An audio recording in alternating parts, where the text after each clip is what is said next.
Hovifa dan Risma, ini sulit tapi harus saya katakan pada kalian. Ditulis oleh Tia Nugroho dari siwo.com. Sebelum kita lanjut, jangan lupa klik tombol subscribe dan nyalakan loncengnya agar tidak ketinggalan informasi terbaru dari Redaksi TV. Pembatasan sosial berskala besar atau PSBB yang pertama kali dilakukan di Provinsi Jawa Timur, tepatnya di Kota Surabaya pada hari Selasa 28 April 2020, kini seakan tidak ada gunanya. Anda bisa melihat data dari gugus tugas percepatan penanganan COVID-19 pusat yang setiap hari diupdate. Total kasus yang terkonfirmasi positif COVID-19 di Provinsi Jatim per tanggal 7 Juni 2020 adalah sebanyak 5.948 kasus, atau jika dipresentasikan terhadap total kasus terkonfirmasi positif COVID-19 di Indonesia adalah sebesar 19,1%. Provinsi Jatim sampai sekarang masih menempati ranking kedua pusat COVID-19 di Indonesia. Secara peringkat, mungkin Provinsi Jawa Timur masih bukan epicentrum utama COVID-19 di Indonesia, karena sampai dengan hari ini epicentrum COVID-19 di Indonesia masih berada di Provinsi DKI Jakarta. Tetapi potensi pergeseran epicentrum COVID-19 di Indonesia dari DKI ke Jawa Timur sangat terbuka lebar. Pertama adalah karena luas wilayah Jawa Timur yang lebih besar dari DKI Jakarta. Kedua adalah karena jumlah penduduk Jawa Timur yang lebih besar daripada penduduk DKI Jakarta. Ketiga adalah karena jumlah kabupaten atau kota yang ada di Jawa Timur lebih banyak daripada DKI Jakarta.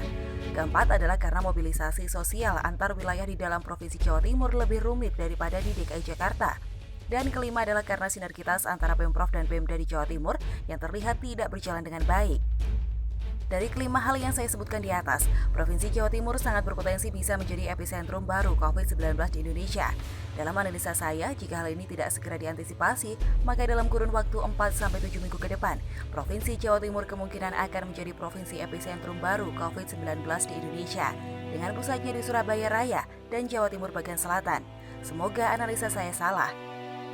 Tetapi sebelum kita lanjut, ada baiknya Anda membaca sebuah artikel saya yang berjudul Terapkan PSBB di seluruh Pulau Jawa dan Isolasi Pulau Jawa yang sudah saya tulis pada tanggal 11 Mei 2020 lalu, atau kurang lebih 2 minggu setelah PSBB di Surabaya dilakukan untuk pertama kalinya.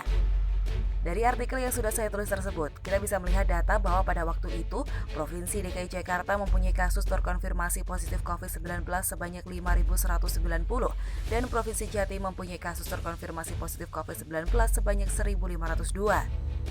Kita bandingkan dengan data pada 7 Juni 2020, Provinsi DKI Jakarta mempunyai kasus terkonfirmasi positif COVID-19 sebanyak 8.033. Provinsi Jawa Timur mempunyai kasus terkonfirmasi positif COVID-19 sebanyak 5.948. Jika dilihat dari sisi munculnya jumlah kasus baru yang terkonfirmasi positif, DKI Jakarta dan Jatim sama-sama mencatatkan jumlah kenaikan kasus baru yang terkonfirmasi positif. Tetapi jika dilihat dari persentase kenaikan, maka kenaikan jumlah kasus baru yang terkonfirmasi positif di DKI tidak sebesar yang terjadi di Jawa Timur. Jika pada 10 Mei 2020 Jakarta mempunyai kasus terkonfirmasi positif sebanyak 5.190 dan pada 7 Juni 2020 mempunyai kasus terkonfirmasi positif sebanyak 8.033, maka terjadi kenaikan jumlah kasus baru sebanyak 2.843. Kenaikannya sebesar 47,84% jika dilihat dari data 10 Mei sampai dengan 7 Juni 2020.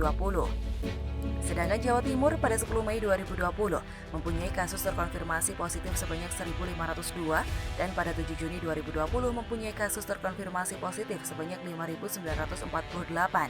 Maka terjadi kenaikan jumlah kasus baru sebanyak 4.446 atau kenaikannya sebesar 296% jika dilihat dari data 10 Mei sampai dengan 7 Juni 2020.